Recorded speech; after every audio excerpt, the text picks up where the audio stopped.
Hello. कैसे हैं आप लोग। देखिए, ये क्वेश्चन हमारे व्हाट्सएप ग्रुप पे आया है और ये क्वेश्चन काफ़ी इम्पोर्टेंट है। सिलॉक्स का क्वेश्चन है और मैक्सिमम लोग इसको गलत सॉल्व करते हैं। इसका कॉन्सेप्ट ही लोगों को नहीं पता है। और देखिए, ये जो क्वेश्चन है इसका कॉन्सेप्ट क्या है हम आप लोगों को बताते हैं। अब देखिए, जब भी आपको केवल लिखा रहता है, केवल और केवल कुछ, इन दोनों में बहुत अंतर होता है। जब केवल लिखा रहता है तो केवल ए बी हैं, इसका मतलब ये होता है कि जो सभी बी हैं क्या हैं, ए हैं। जैसे सभी बी ए हैं, इसका मतलब होगा। और जो बी होगा केवल और केवल ए होगा, ये बी किसी और के साथ नहीं हो सकता है। जबकि इस स्टेटमेंट को हम लोग देखेंगे, केवल कुछ सी हैं, तो केवल कुछ सी हैं ये बन ही नहीं पाएगा।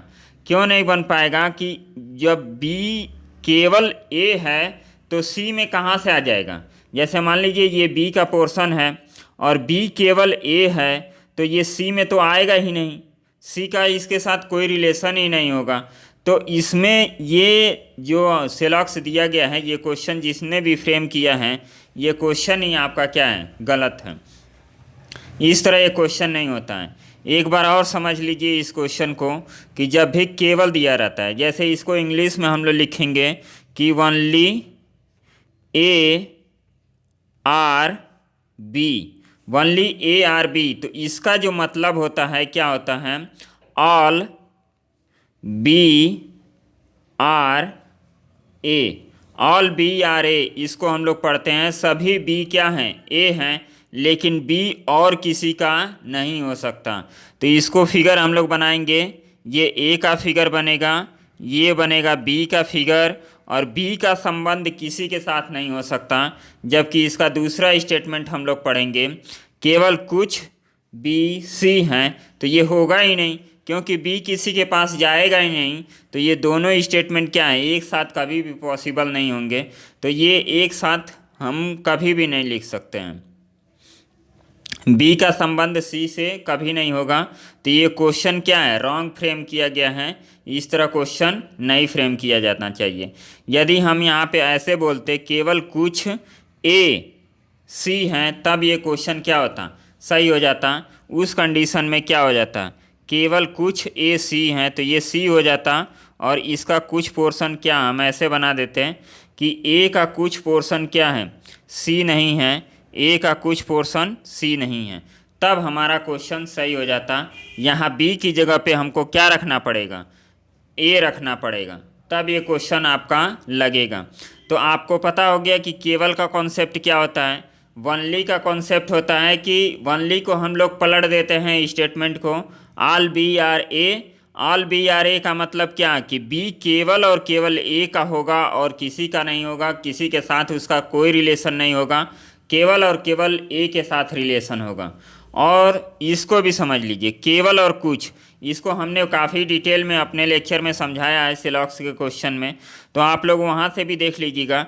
जब केवल कुछ बोला जाता है तो इसमें कुछ होता है एक ऑप्शन, और कुछ नहीं होता है, कुछ नहीं होता है। तो इसमें कुछ नहीं होता है और कुछ होता है, सम और सम नॉट दोनों आता है। जैसे इसका हम लोग फिगर बनाएंगे कि क्या इसका फिगर बनेगा, केवल कुछ बी सी हैं, तो इसका आपका फिगर बन जाएगा केवल कुछ बी, तो ये बी का पोर्शन हो गया, ये सी का पोर्शन हो गया, और इसी में से कुछ पोर्शन क्या होगा, ये बी का कुछ पोर्शन, ये सी नहीं होगा। तो इस तरह हम इस वाले स्टेटमेंट को बनाएंगे और इसका फिगर हमें बनाना होगा। तो ऑल बी आर ए, ये सभी बी क्या हैं, ए हैं, लेकिन बी का संबंध और किसी के साथ नहीं होगा, इसका संबंध हम किसी के साथ नहीं लिख सकते। तो ये दोनों स्टेटमेंट यदि साथ लिखे जाएंगे तो गलत होंगे, क्योंकि बी का संबंध हम सी से कभी नहीं बना पाएंगे। अलग अलग इसका फिगर हम बना सकते हैं, लेकिन ये कभी मर्ज नहीं होंगे। तो आप लोग इस टाइप के क्वेश्चन को ज़रूर नोट कर लीजिएगा। इसको आप लोग नोट करते होंगे रीजनिंग में, तो उसको भी आप लोग नोट कर लीजिएगा कि इसका कॉन्सेप्ट क्या होता है। ये सिलॉक्स का क्वेश्चन काफ़ी लोग गलत पढ़ाते हैं, तो आप गलत ना पढ़िए। जो भी क्वेश्चन है उसको 100% सही करने की कोशिश कीजिए। वीडियो के एग्ज़ाम में एक क्वेश्चन सही करेंगे तो आपको 2 नंबर मिलेगा, और एक क्वेश्चन गलत कर दिए तो आपका 2.5 नंबर कटेगा, इतना जान लीजिए। एक क्वेश्चन आप गलत कर दिए तो आपका 2.5 नंबर कटेगा। 2.5 नंबर कटेगा इन द सेंस, जैसे मान लीजिए कि यही क्वेश्चन एग्जाम में आ गया, तो इसी क्वेश्चन का वनली और सम नॉट का हमें के वनली और वनली अ फ्यू का कॉन्सेप्ट हमें नहीं पता है। यदि पता होता तो आपको 2 नंबर एक्स्ट्रा मिलता, तो 2 नंबर तो ये गया ही, और 0.5 निगेटिव है, तो टोटल आपका कितना निगेटिव हो जाएगा? 2.5 नंबर का निगेटिव हो जाएगा। तो ये 2.5 नंबर 0.5 निगेटिव मत मान के चलिए, आप मान के चलिए, और उसमें भी 0.5 कहाँ, एक क्वेश्चन 2 नंबर का है तो निगेटिव कितना कटेगा? 1 नंबर कटेगा। आया समझ में? तो यहाँ हम 2.5 लिखे हैं, ये गलत लिखे हैं, यहाँ पे 3 नंबर का नुकसान होगा। एक क्वेश्चन यदि आप गलत करेंगे, यदि कॉन्सेप्ट नहीं समझेंगे और एक क्वेश्चन गलत करके आएंगे तो आपका 3 नंबर का नुकसान होगा, इतना जान लीजिए। एक तो निगेटिव चला गया और 2 नंबर और आपका चला गया, क्योंकि और आपको मिल सकता था वो आपने 3 नंबर गंवा दिया। तो इस तरह क्वेश्चन को हम लोग ऐसे ही सॉल्व करते हैं, जैसे बताए हैं वैसे सॉल्व कीजिए, आपका काफ़ी अच्छा होगा। चलिए मिलते हैं नेक्स्ट वीडियो में, और कोई भी प्रॉब्लम हो आप लोग व्हाट्सएप ग्रुप और टेलीग्राम ग्रुप पे जुड़ जाइए। टेलीग्राम ग्रुप पे हम PDF शेयर करते हैं, और व्हाट्सएप ग्रुप डिस्कशन के लिए है कि कोई भी प्रॉब्लम है तो यहाँ भेज दीजिए, इसके बाद हम लोग सॉल्यूशन उसका देख लेते हैं। तो चलिए मिलते हैं नेक्स्ट वीडियो में, तब तक के लिए बाय, धन्यवाद।